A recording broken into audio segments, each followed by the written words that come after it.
अस्सलाम वालेकुम रहमतुल्लाहि व बरकातुहू। जी मैं आमिर हैदराबाद से पिछले 2 दिन से जो है ग्रुप्स के अंदर मैं देख रहा हूँ काफ़ी सारे र्यूमर्स चल रहे हैं।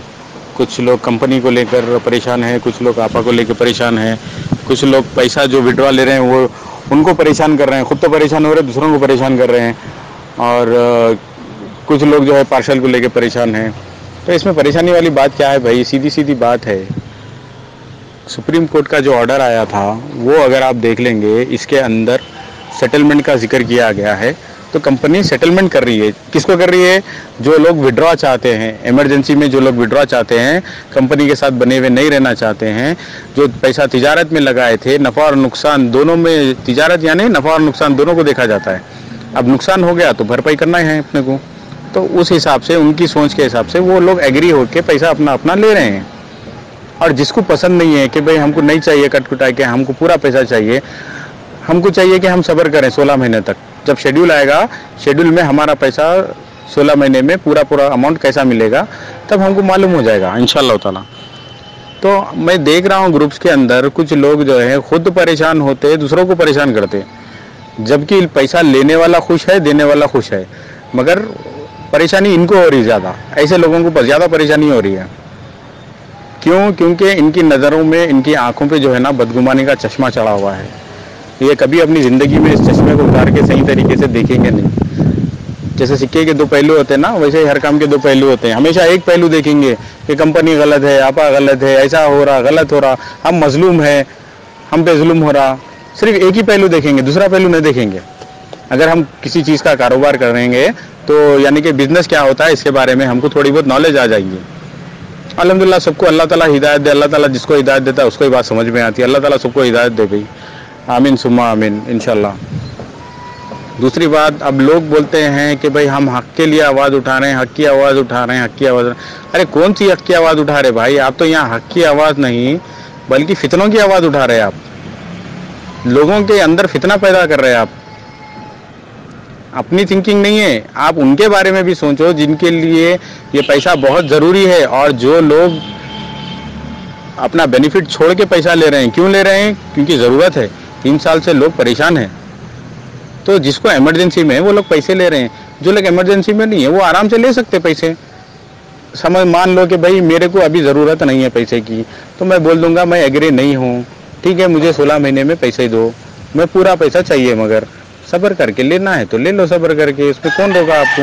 यहाँ पे तलवार के जोर पे तो पैसे नहीं दे रहे ना भाई, पैसा तो नहीं बांटे जा रहा ना किसी को कि भाई नहीं आप कट कटा के ही आपको जो है पैसा आएगा, आप लेना ही पड़ेगा आपको, ऐसा तो नहीं है ना।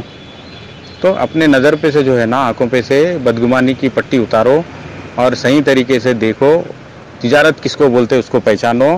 फितनों की आवाज़ निकालने से बेहतर है हक़ की आवाज़ को बुलंद करो, हक़ की आवाज़ निकालो, ठीक है। और दूसरी बात, पिछले कुछ दिनों में लोग मेरी टोपी और दाढ़ी का भी मजाक उड़ा रहे थे। अल्लाह हिदायत दे ऐसे लोगों को, ये तो नबी पाक सल्लल्लाहु अलैहि वसल्लम की सुन्नत है। अब सुन्नत को लोग समझ नहीं पा रहे, ऐसे लोग तो फ़र्ज़ की अदायगी क्या करते हैं? मेरे को ताज्जुब होता भाई। ये चेहरा रखना तो सुन्नत है आप सल्लल्लाहु अलैहि वसल्लम का, मुसलमान की शान है, मुसलमान की पहचान है। जिनके चेहरे यहूदियों और मजूसियों जैसे चेहरे हैं, उनको क्या समझ में आएंगी ये बात? जब गैरों की सुन्नत पे लोग अमल करना चालू करेंगे तो उनको दीन के बारे में नॉलेज कहाँ से आएगी? दीन के बारे में समझना है तो नबी पाक सल्लल्लाहु अलैहि वसल्लम की सुन्नतों पे अमल करना बहुत ज़रूरी है। और आपकी सुन्नत है, और आपका कहना भी यही है कि जो मेरी सुन्नत से मुंह मोड़ेगा, जो मेरे तरीके पे नहीं, वो हम में से नहीं। और आप सल्लल्लाहु अलैहि वसल्लम का तरीका एक ये भी है कि अपनी अपनी दाढ़ियों को बढ़ाओ, मूँछों को जो है बारीक करो या साफ़ करो उसको।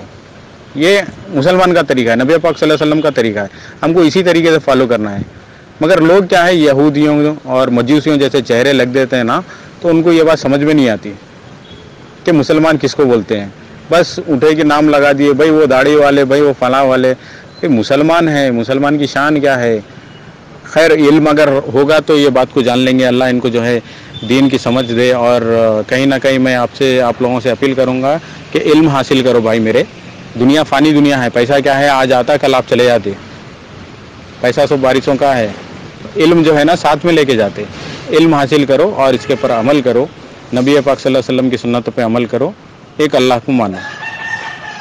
और मैं ये सब बातें एक मुसलमान होने के नाते बता रहा हूँ, क्योंकि नबी सल्लल्लाहु अलैहि वसल्लम का क़ौल था कि जब भी आप कोई बुराई देखो तो उसको हाथ से रोको, ज़बान से रोको या उसको दिल में बुरा जानो। अब हम यहाँ पे जो है ना ज़बान से रोक सकते हैं। तो अल्हम्दुलिल्लाह कई समझदार लोग समझते हैं बात को और अंडरस्टैंड करके सब्र भी करते हैं। जिस तरीके से अल्लाह ताला ने हुक्म दिया है हर बात पे सब्र करने के लिए, सब्र की ताकीद की है। और आप सल्लल्लाहु अलैहि वसल्लम ने भी अपनी नबी उम्मत को जो है सब्र के लिए उभारा है, क्योंकि आप भी पूरी ज़िंदगी सब्र करते थे, पूरी ज़िंदगी। यहाँ तक कई महीने जो है आपके घर में चूल्हा नहीं जलता था, फिर भी आप सल्लल्लाहु अलैहि वसल्लम सब्र किए। मगर यहाँ एक वक्त हमको खाना ना मिलने दो, शिकवे शिकायत शुरू कर देंगे। तो बोलने का मतलब मेरा ये है कि भाई सब्र जो है बहुत बड़ा हथियार है। और नमाज भी हमको पाबंदी से पढ़नी चाहिए। चेहरे जो है आप सल्लल्लाहु अलैहि वसल्लम के मुताबिक, आपकी सुन्नत के मुताबिक रखने चाहिए। यहूदियों और मजूसियों जैसे चेहरे ना रखे। इसी से मैं समझता हूँ दीन की समझ हमको जो है कहीं ना कहीं नहीं मिल रही हमको। जब हम नबी करीम सल्लल्लाहु अलैहि वसल्लम का तरीका अपना लेंगे और आपकी सुन्नत को अमल करेंगे, सिर्फ आपसे मोहब्बत है, नबी से मोहब्बत है बोलने से मोहब्बत नहीं होती। असली मोहब्बत तो आपकी सुन्नत पे अमल करना है, हर छोटी से छोटी सुन्नत पे अमल करना है, वो है मोहब्बत। तो खैर बहरहाल बोलने का मतलब मेरा ये था, ये फितनेबाजी छोड़ के हक़ के लिए आवाज़ उठाइए। हर सिक्के के जैसे दो पहलू होते हैं, दोनों पहलू पे गौर करिए, कहाँ इंसाफ हो रहा, कहाँ ना इंसाफ़ी हो रही।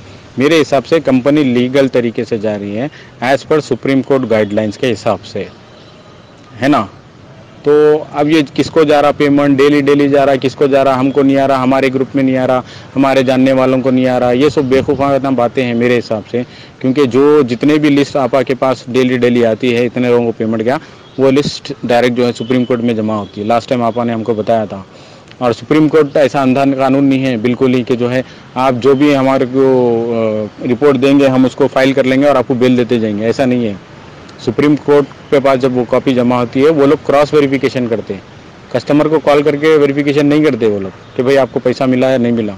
वो लोग डायरेक्ट बैंक से डिटेल निकालते हैं कि यहाँ से ट्रांसफ़र हुआ या नहीं हुआ, इनको ट्रांसफ़र गया या नहीं गया।